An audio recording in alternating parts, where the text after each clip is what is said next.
Hello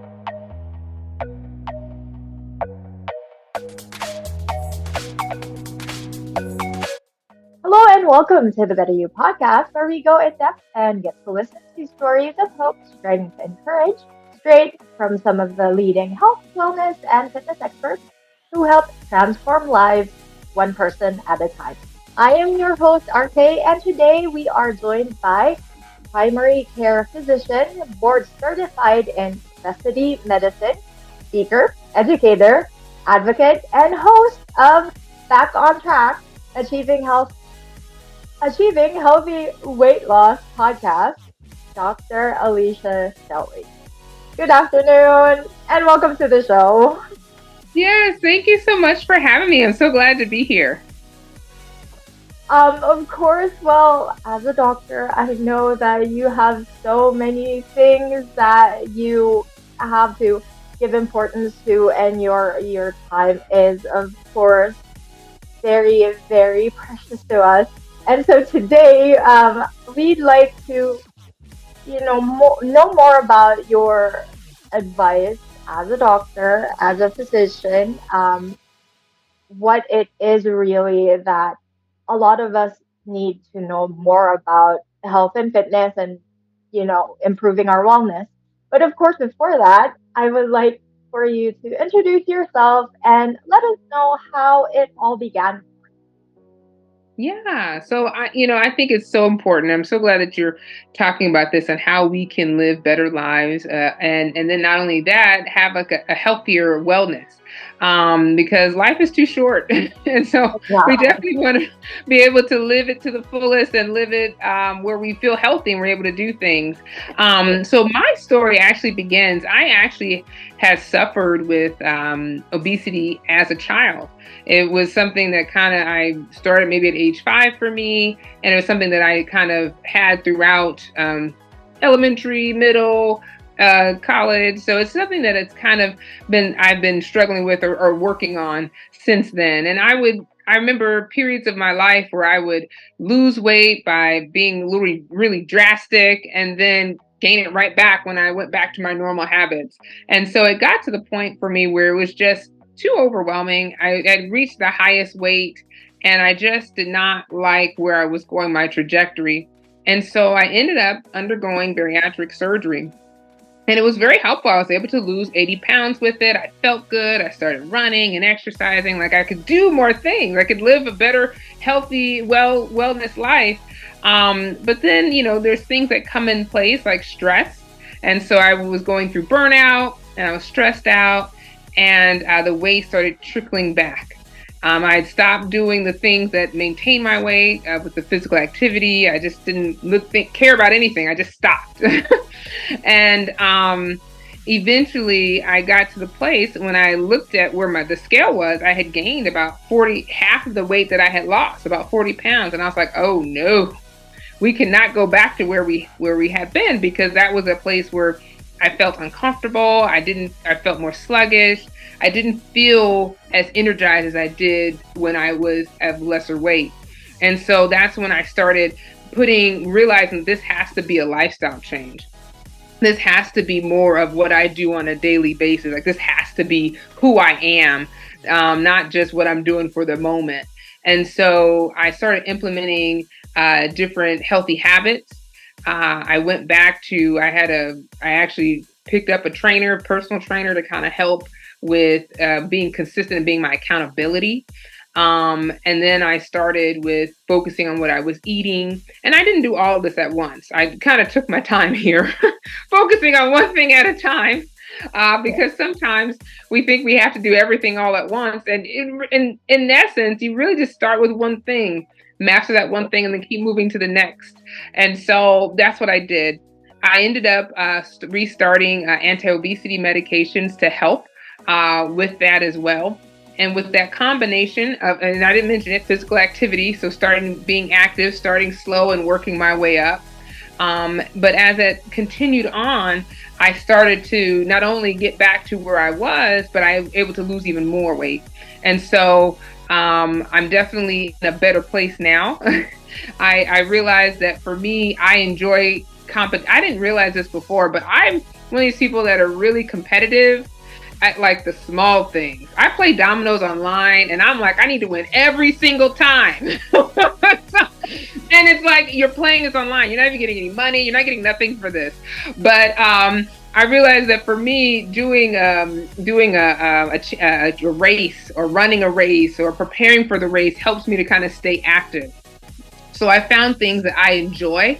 Right now, I enjoy doing triathlons, and I'm training for my I guess my second Ironman athlete Ironman race in September. So that's keeping me active. So just finding things that kind of keep me active that I enjoy, and then I've cultivated friends who enjoy being active too. So friends that enjoy going swimming or going for a bike or going for a hike.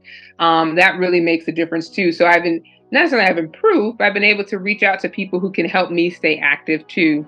So that is not just, me being accountable. And I still see my personal trainer. I see her twice a week. And I'm still afraid of her. I will not lie.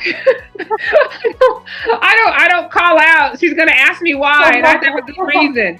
So I was like, okay, I'll just see you, even though I don't feel like going. But but she helps me to stay accountable. She helps me stay accountable.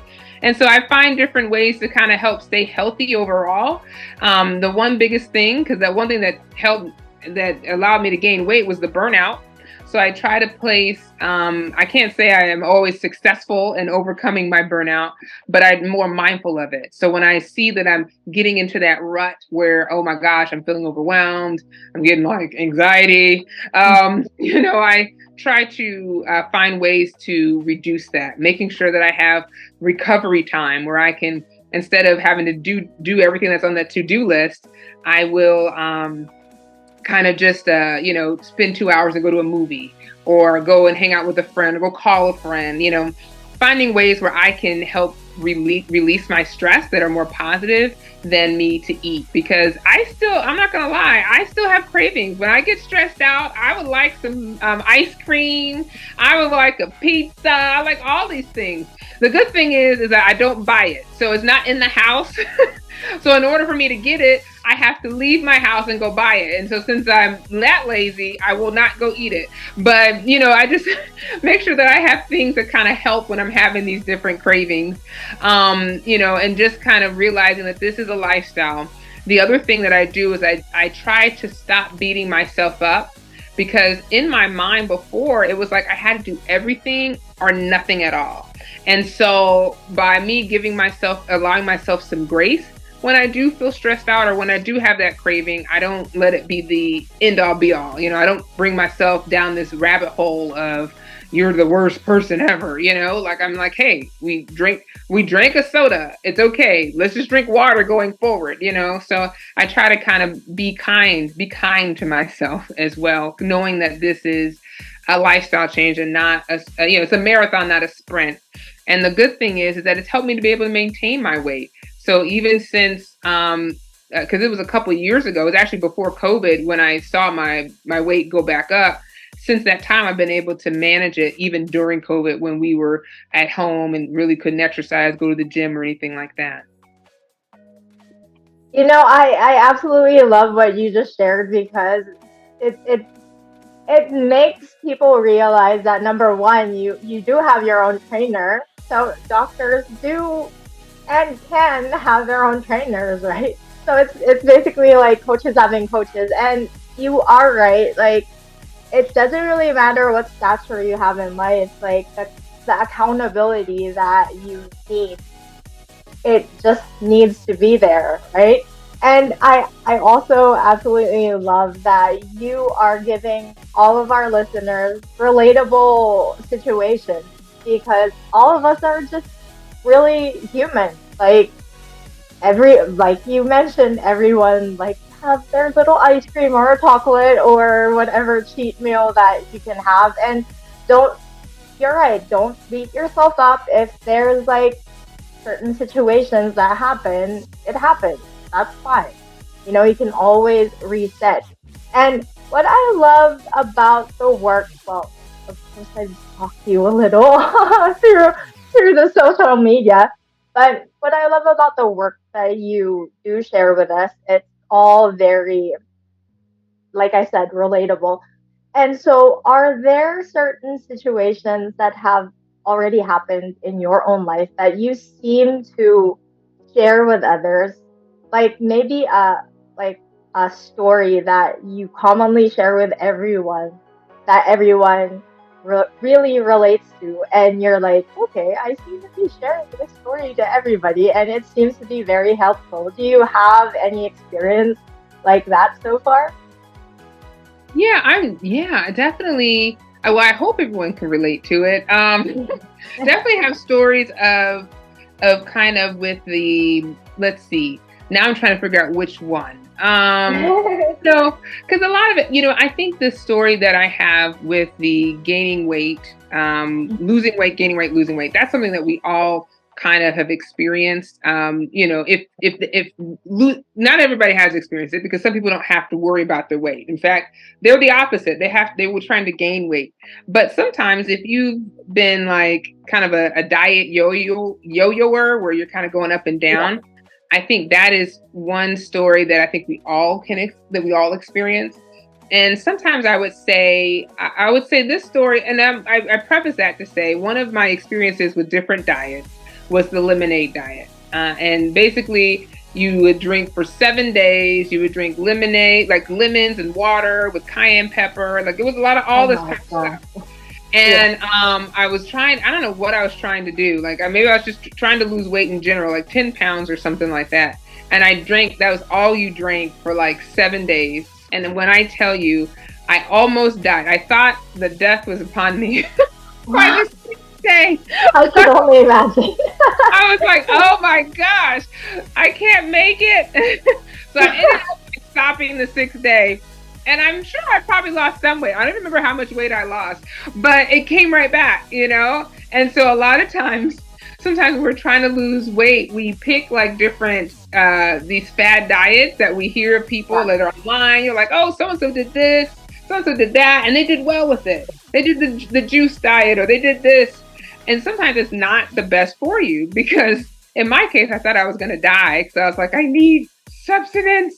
I need food. But, I wasn't going to die because I was still drinking. But, what I found was that I kind of gained the weight back. So I would say avoid the yo-yo diets, focus on how you can live a more healthier, balanced diet. To kind of help to live a longer life, basically, because these yo-yo diets will come and go, and you'll lose weight for the short term, but not for the long term. So it's better to kind of tweak what you're already eating. And I absolutely agree with that. I think these days people are just, we think that when we see something, it's just instant transformation. We see something and we feel like, hey, they're doing it, I should do it too. But sometimes it's not really, you're right, it's not really good for everyone, right? And so, talking about that, are there specific myths out there that when you get to see them online, you as a doctor, as the expert, you're like, why? Why are you guys talking about this? Is there one specific or maybe a couple of myths that you would like to, tell more about and share with us today that you would like to clarify with everyone? Yeah, I would say there's a couple of myths.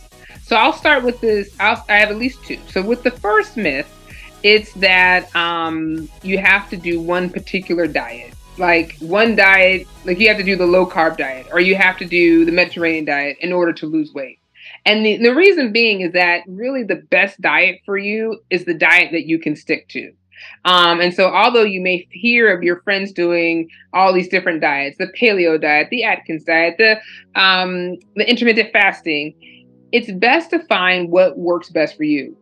For example, I have my mom, she is pre-diabetic. And so her doctor put her on the keto diet. And the problem is she lost weight with it, but she gained the weight back when she stopped because she really enjoys fruit. So she's like, I miss my apples. I miss my fruit. And so it wasn't something she was able to maintain.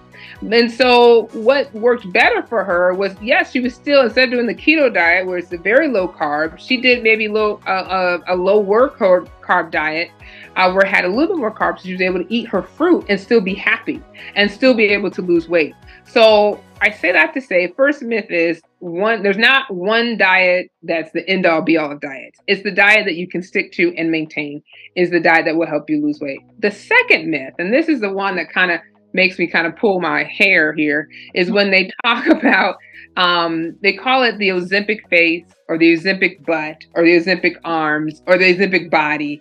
And the reason is, and when I describe that, is it was when I talk about Ozempic face, it's basically when you have extra skin after losing weight. You'll have extra skin under your arms, like in your midsection. Sometimes your butt may be a little bit flat.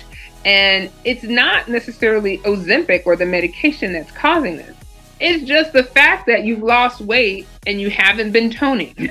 So, if you've noticed that you've lost a considerable amount of weight and you're having extra skin, start toning, doing strength training, training with the weights. Not that you're going to become like The Rock or Arnold Schwarzenegger where you have all this muscles, but you're just toning what you have, and it'll help with kind of reduction of some of the extra skin that you see with excessive weight loss.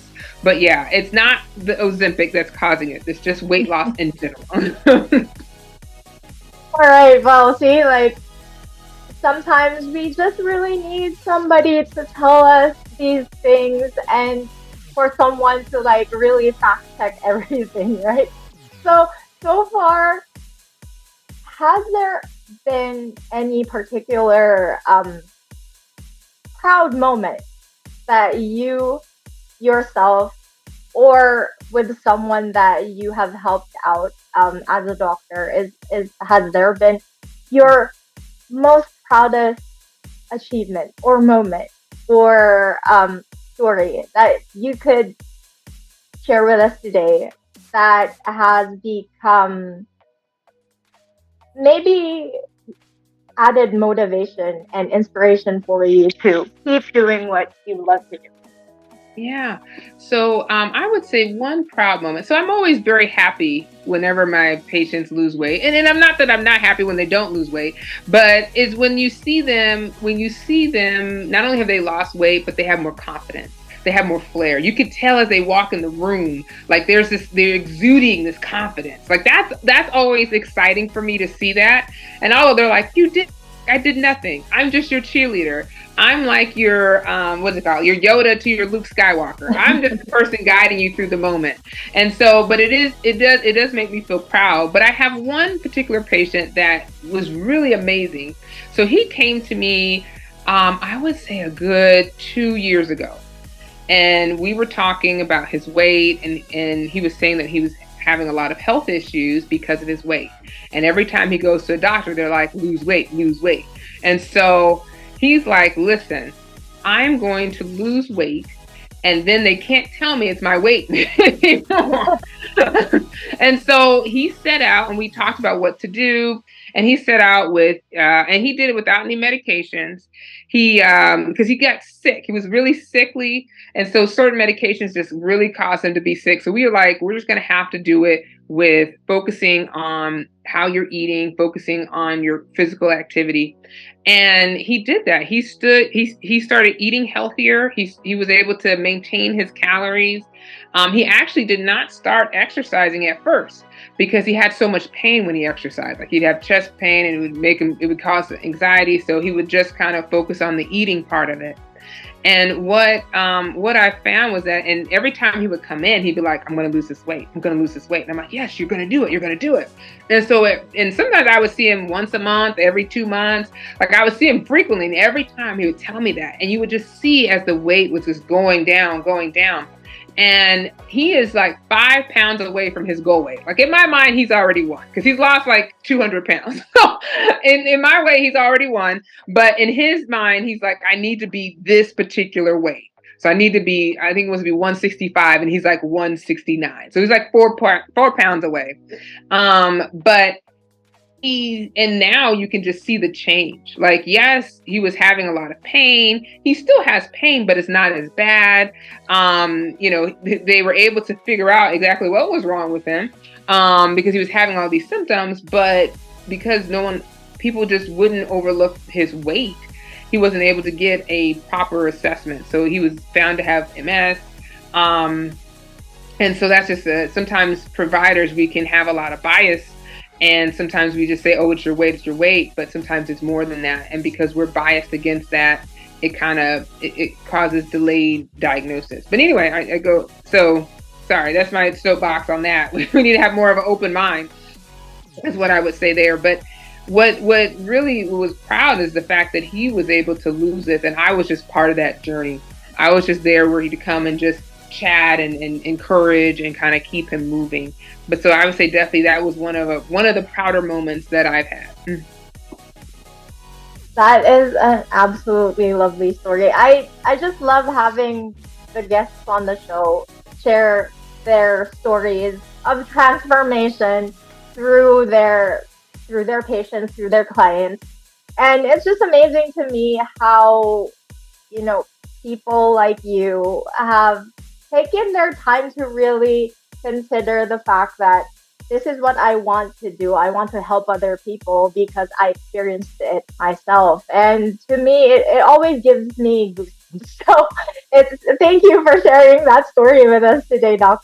Now, speaking of helping other people, has there been a special person or a mentor or a group of people that have become your source of inspiration and that has helped contribute to the work that you do now? Yeah, so definitely there are people who I look up to. I'm not sure if I would call them mentors because I've been watching their work from afar. so there are different people in the field of obesity. One of my good friends, her name is Dr. Shanita Johnson. She's a bariatric surgeon. And so we have conversations about not only bariatric surgery, obesity, but then also about kind of the disparities that you see in obesity. Just sometimes the fact that, people are overlooked. There's a lot of stigma. So we talk about that. There's one doctor who I look up to. Her name is Dr. Fatima Cody Stanford. She's out of Harvard. And her work on advocacy of sharing the fact that obesity is a chronic disease. And so it's not always your fault that you are having difficulties losing weight. And so the fact she has inspired me to kind of keep going and putting out that message. And so I love the work that she's done. She's been on 60 Minutes, CBS Today. So she's truly such a bright spot in our obesity medicine and just propelling the knowledge so that people can understand. Because prior to this, people just thought that, oh, you need to eat less and you move more. And if you do that, you'll be skinny. And that's just not the case. That's not the case for some people. There are multiple reasons why people gain weight. It can be thyroid. It can be depression, it can be genetics, it can be medications you're taking. So many, many different things that can contribute to weight gain. And it's not always that person's fault. And so these women kind of help me to keep inspired, keep moving forward, and putting out that message to others. That's amazing. Like we do try our best in our field of work to really help inspire other people, but it's also nice to take a look back and see who the other people are that have inspired us ourselves. Now today, is there a specific tip or advice that you could tell our audience that they can do right now, like today, that can help jumpstart their journey to becoming healthy? Yes. So I would say the one tip, I hope you all are listening. One I would say is that if you've been in a place where you know what you need to do, but you just haven't done it yet, the tip is to start today. To start with one small healthy habit. It could be, I'm going to drink more water today. It can be, I'm going to go walk for 15 minutes. Whatever that one healthy habit is, start with that one master it, and then go to the next one, and then keep adding on to it. Because a lot of times the reason why we know what we need to do, but we don't do it, is because life gets in the way, we get busy, we get too overwhelmed, we feel like we have to do everything all at once and not the small things. So start small, move forward, and then the secret sauce to weight loss, the secret sauce, and I hope y'all are hearing me, is consistency. Consistency. So once you do it, keep repeating it. Keep doing it over and over again, because what I find is that those who kind of stop tend to go off the deep end and they gain the weight back. But if you keep being consistent with your healthy habits, you'll be able to maintain your weight. So I guess I gave you multiple ones, but just start with the first one. That is pretty good advice. And like I always share with our audience, don't make things complicated. Like we always want things extra special, extra complicated, extra complex. It doesn't need to be. It can always be just the simplest of things that can help you out each day. Now, before we close our episode today, Doc, is there one piece of advice other than what you've already shared with us, or maybe a quote that you'd like to share with the audience today that has really helped you move forward and motivate you and keep you going each day? Yeah. So, the one quote that I like, and I hope I say it properly, because I'm, a physician, so I'm pretty busy. And the one thing that kind of helps me to kind of stay inspired, or not even stay inspired, but just to kind of keep moving forward, is a quote by Stephen Covey. And let's see. Give me 1 second. I'm sorry. I was gonna pull it up because now I'm afraid I won't give you the right. It won't be right. Let me 1 second. Here we go.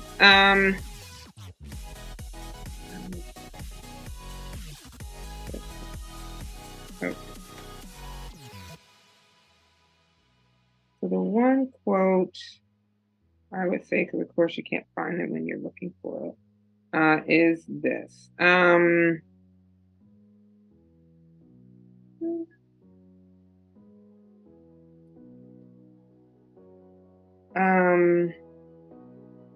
right, I'm going to use this one. Okay. So this is I'm going to change up the quote. This is by Dean Karnazes, Karnazes. It says, run when you can, walk if you have to, crawl if you must, just never give up.